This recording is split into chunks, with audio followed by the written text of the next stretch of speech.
नमस्कार विद्यार्थी मित्रों, आज हम कक्षा 8वीं 9 क्रमांक की जो कविता है जिसका नाम है अनमोल वाणी, यह सीखने वाले हैं। इससे पहले हमने 8 क्रमांक का जो पाठ है पूर्ण विश्राम यह पढ़ा था।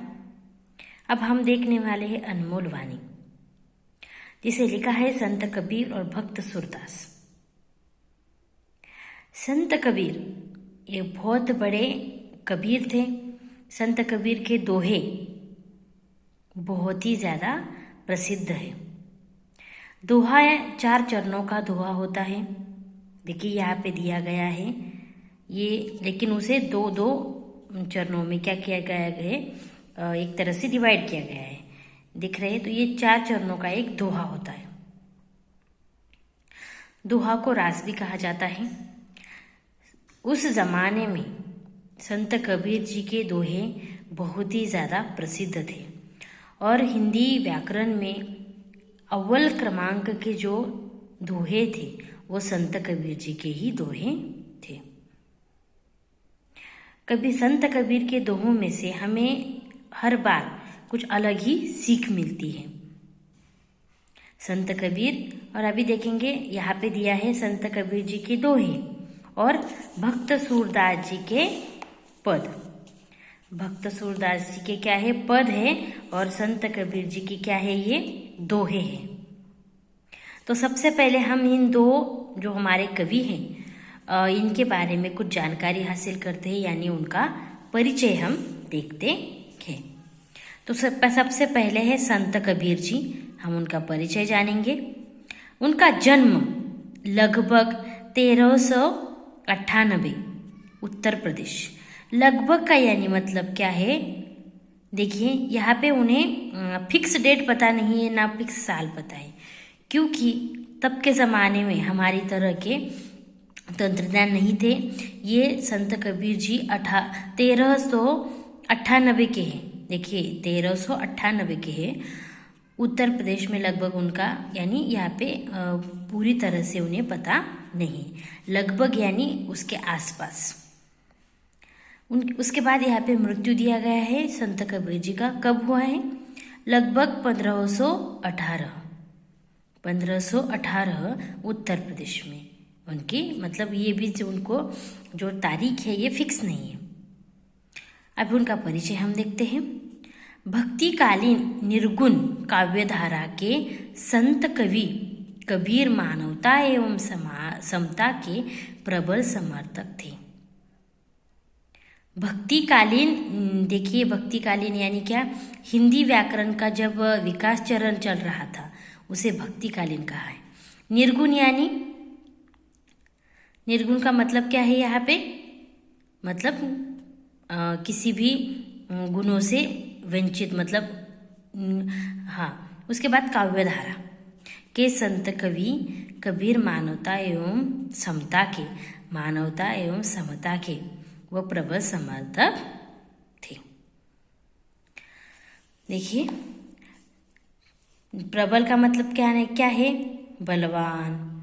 उसके बाद समर्थक थे, यानी वो आश्रय देने वाले। भक्तिकालीन निर्गुण काव्यधारा के संत कबीर मानवता एवं समता के प्रबल समर्थक थे।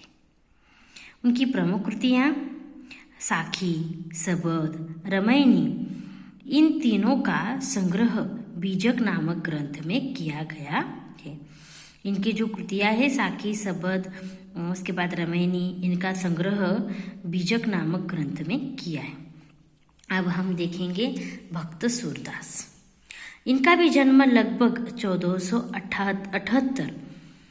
1478, यानी इनका भी जो जन्म है ये फिक्स पता नहीं है। आगरा यानी उत्तर प्रदेश में ही हुआ है इनका जन्म। उनकी मृत्यु 1563 से 1591 के बीच हुई है। ये भी उन्हें जो डेट है, उनकी तारीख है, ये फिक्स पता नहीं है, लगभग। अभी इनका परिचय हम देखते हैं। सूरदास जी वात्सल्य रस के सम्राट माने जाते हैं। आपका नाम कृष्ण भक्ति धारा को प्रवाहित करने वाले कवियों में सर्वोपरि है। कृष्ण भक्ति, यानी ये श्री कृष्ण के बहुत बड़े भक्त हैं और उन्होंने श्री कृष्ण के ऊपर ही अलग अलग तरह की कविताएं, अलग अलग तरह की रचनाएं की है। देखिए, प्रमुख कृतियाँ सुरसागर, सुरसारावली, साहित्य लहरी, नल दमयंती आदि क्या है उनकी प्रमुख कृतियाँ है, जो किताबें हैं उनकी बहुत ही ज़्यादा प्रसिद्ध है। अब हम इस पद्य संबंधी देखते हैं क्या है इस पद्य में। पहले देखिए, यहाँ संत कबीरदास ने अपने दोहों में मनुष्य को सद्गुणों को अपनाकर आगे बढ़ने को कहा है। संत कबीर हर एक, मैंने आपको बताया, संत कबीर के दोहों से मनुष्य जीवन में हमें किस तरह से गुणों को अपनाना है, किस तरह के सद्गुण हमें चाहिए, हमें किस तरीके से रहना है, ये इन संत कबीर जी के दोहों से हम सीख सकते हैं। और भक्त सूरदास रचित यह पद सुरसागर महाकाव्य से लिया गया है। ये जो पद है ये सुरसागर नामक जो उनका बहुत बड़ा महाकाव्य है उसमें से ये लिया गया है। इसमें श्री कृष्ण की बाल सुलभक लीलाओं का वर्णन किया है। इस पद में क्या है, श्री कृष्ण की बाल लीलाओं का, श्री कृष्ण किस तरह के थे और बाल लीलाओं, उनकी लीलाएं कैसी थी, इसका यहाँ पे हमारे जो भक्त सूरदास है, जो श्री कृष्ण के बहुत ही बड़े भक्त माने जाते हैं, उन्होंने यहाँ पे उसका वर्णन किया है इस पद्य के माध्यम से, इस पद के माध्यम से। सॉरी, तो ये क्या है, संत कबीर जी का दोहा, और ये क्या है, संत भक्त सूरदास जी की क्या है, ये एक पद है जिसे लिया है सुरसागर से। तो समझ में आया ये क्या है, अनमोल वाणी 9 क्रमांक की हमारी कविता है, संत कबीर और भक्त सूरदास। और इसके बारे में जानकारी और हम आगे के भाग में लेंगे। आज के लिए इतना।